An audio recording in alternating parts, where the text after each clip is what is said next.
I often consider resolution a bit like outer space. We see it every day, but many people haven't done exploring there. I'm going to take a look at 3 images that simply have their resolution changed and no compression settings. They're saved in pure PSD or Photoshop format. If I double-click this 72 pixel per inch image, that's ideal for on-screen only, web and mobile devices. If I double-click this image at 150 pixels per inch, that should be perfect for laser or inkjet printing. Anything between 150 and 225 ppi, pixels per inch, which you may also hear called DPI, which stands for dots per inch. Ultimately, they're the same thing, but being a Photoshop teacher, I specify that pixels are square and dots are round. So often dots per inch is referring to your output device, while pixels is referring to a scan, software, or a digital camera shot. Now I'm going to open the 3rd version of this image at the highest resolution, 240 pixels per inch, actually what the camera captured. And I'll double-click on Mini Bridge to collapse it. Now you may notice the zoom level here is 12.5%. On the 150 ppi image, it's 16%. And on the 72 ppi image, it is 33%. But you may say, they all look pretty close in Photoshop. There's just a slight difference. If I check image and image size, this image is 14 by 10. I'll click here and choose image size, 14 by 10.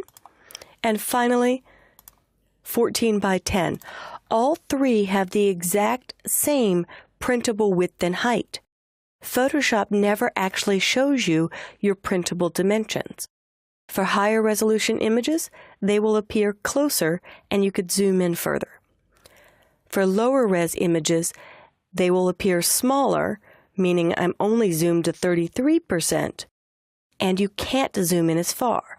Let's compare them side by side. I'll close the middle one for illustration purposes, so I have the lowest res, web and mobile, and a higher res, which is ideal for high-end print, but typically in the high-end print world, they want somewhere around 300 pixels per inch.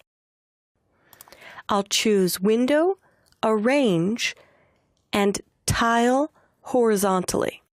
There you can see them side by side. I'll go to my magnifying glass tool, and I'll simply click and drag up until the little girl's eyes are in view. I'll do the same here. Click and drag up.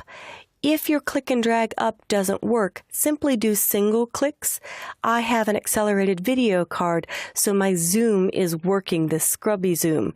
To click and drag down to zoom out, click and drag up to zoom in. You can just do single clicks if you don't have an accelerated video card. But as I click to zoom in, you'll clearly notice a quality difference in the 2 images. I'll use my spacebar to bring this back into view. And this high res is clearly different once you start zooming in than the low res version.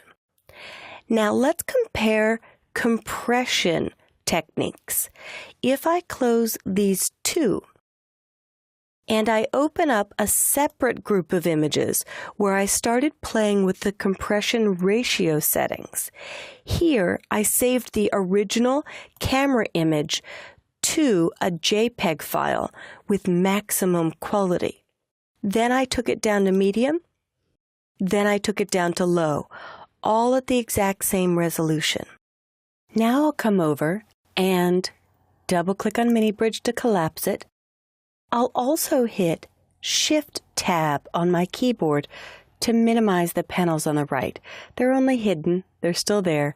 Shift-Tab hides them or shows them. And I'll choose Window, Arrange, 3 up, the N up, meaning 1 up, 2 up, 3 up, however many images you have open, viewed at once on the screen, will let you do horizontal or vertical. I'm going to do vertical because I have a little bit more room, and I'm still on my magnifying glass tool. and I'll click and drag to zoom in, again to an eye. I'll hold down my space bar to bring it into view. And Photoshop has a very cool feature. Window, Arrange, Match All, so that the other two get the exact same zoom and location. Now with these three images, all I did was take the same starting file, the Photoshop, save it as JPEG with the compression at 12 or maximum. Then I changed it to medium. Then I changed it to low, which is all the way down at 3. The width and height and image size is identical on all of these images. And actually the resolution number is identical. But JPEG is a lossy compression. When it saves, every time it saves, it permanently trashes detail or data. You could see the image got a little bit worse here for the medium compression, and far worse, I lost a lot of tones. The baby seems to get paler as I go down. I also introduce a lot of JPEG compression noise or patterns in the image. If I zoom in very far, I can see that, and I can go back to Window, Arrange, Match All to view the same spots, and you're not getting those problems. But let's take a look at how this affects file size also. When I minimize, you'll notice the first 3 uncompressed images that only had resolution changes. 14 megs, 6 megs, 1.7 megs, or 1700K. If I start getting into the 3 we were looking at, with JPEG compression, my file went from 14 megs down to 2.7.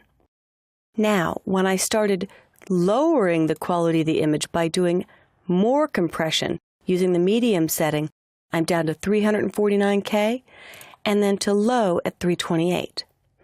A lot of people don't know that their images have been baked or cooked a few times or resaved as JPEGs. So they may think they've got a 150 pixel per inch image at maximum quality, and it's better than something at 240 pixels per inch at low quality. That's not necessarily the case. If you look at them side by side, I'll close these two and choose Window, Arrange, 2 up vertical, and Window, Arrange, Match All, so we get to the same spot. The quality is going to suffer because the image has been saved over and over and over again. Also, you'll notice I had to zoom back in.